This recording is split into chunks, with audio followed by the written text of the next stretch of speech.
News Kannada ವಾಹಿನಿಗೆ ಸ್ವಾಗತ. ಕರ್ನಾಟಕ ರಾಷ್ಟ್ರ ಸಮಿತಿ ಪಕ್ಷದ ವತಿಯಿಂದ ಯಾದಗಿರಿ ಜಿಲ್ಲೆಯಲ್ಲಿ ಹಮ್ಮಿಕೊಂಡಿದ್ದ ಎದ್ದೇಳು ಕನ್ನಡಿಗ ಕೆಆರ್ಎಸ್ ಪಕ್ಷ ಸೇರುವ ಅಭಿಯಾನ ಯಶಸ್ವಿಯಾಗಿ ನಡೆಯಿತು.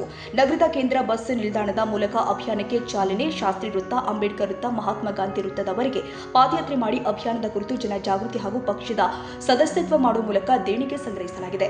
ಕಾರ್ಯಕ್ರಮವನ್ನು ಉದ್ದೇಶಿಸಿ ಮಾತನಾಡಿದ ಕೆಆರ್ಎಸ್ ಪಕ್ಷದ ರಾಜ್ಯ ರೈತ ಸಂಘಟಕದ ಅಧ್ಯಕ್ಷ ಜೋಗನಹಳ್ಳಿ ಗುರುಮೂರ್ತಿ, ಇತ್ತೀಚಿನ ದಿನದಲ್ಲಿ ಕನ್ನಡಿಗರು ಅನುಭವಿಸ್ತಾ ಇರುವ ನೋವುಗಳಿಗೆ, ಕಷ್ಟ ಕಾರ್ಪಣ್ಯಗಳಿಗೆ ನಮ್ಮನ್ನ ಆಳುತ್ತಿರುವ ಎಲ್ಲ ರಾಜಕೀಯ ಪಕ್ಷಗಳು ನೇರವಾಗಿ ಕಾರಣ. ಅವರವರ ಸ್ವಾರ್ಥದ ಮತ್ತು ಕುಟುಂಬದ ರಾಜಕಾರಣದಲ್ಲಿ ರಾಜ್ಯದ ಮತದಾರರನ್ನ ಮೂರ್ಖರನ್ನಾಗಿ ಮಾಡಿ ಜನರನ್ನ ವಂಚನೆ ಮಾಡ್ತಾ ಇದ್ದಾರೆ. ಜನಪರವಾದ ಆಡಳಿತ ನಡೆಸಬೇಕಾದ ಪಕ್ಷಗಳು ಜಾತಿ ರಾಜಕಾರಣ, ಹಣಬಲದ ರಾಜಕಾರಣದಲ್ಲಿ ತೊಡಗಿಕೊಂಡಿದೆ. ಹಾಗಾಗಿ ನಮ್ಮ ಪಕ್ಷವು ಕನ್ನಡ ನಾಡಿನ ನೆಲ, ಜಲ, ಗಡಿ, ಭಾಷೆ ಉಳಿವಿಗಾಗಿ ಮತ್ತು ಕನ್ನಡಿಗರಿಗೆ ಉದ್ಯೋಗದಲ್ಲಿ ಹೆಚ್ಚಿನ ಆದ್ಯತೆ ಕೊಡುವಿಕೆಗಾಗಿ ಒತ್ತಾಯಿಸಿ ಮುಂದಿನ ನವೆಂಬರ್ ತಿಂಗಳಲ್ಲಿ ಒಂದು ದೊಡ್ಡ ಸಮಾವೇಶ ಆಯೋಜನೆ ಮಾಡಲಾಗ್ತಾ ಇದ್ದು, ಸಮಸ್ತ ಕನ್ನಡಿಗರು ಈ ಕಾರ್ಯಕ್ರಮದಲ್ಲಿ ಭಾಗವಹಿಸಬೇಕು ಎಂದು ಮನವಿ ಮಾಡಿದರು.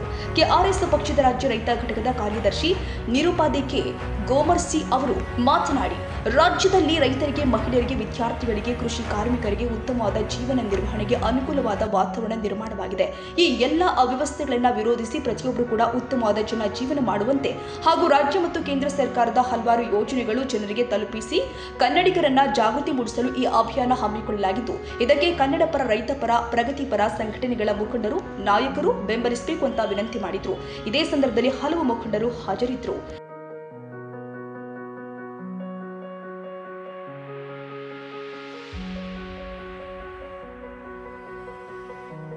ತಾಜಾ ಸುದ್ದಿಗಾಗಿ ಎಂಟಿವಿ ನ್ಯೂಸ್ 24x7ಗೆ ಸಬ್ಸ್ಕ್ರೈಬ್ ಮಾಡಿ ಮತ್ತು ಬೆಲ್ ಐಕಾನ್ ಅನ್ನು ಒತ್ತಿ. ತಪ್ಪದೇ ಲಿಂಕ್ ಶೇರ್ ಮಾಡಿ.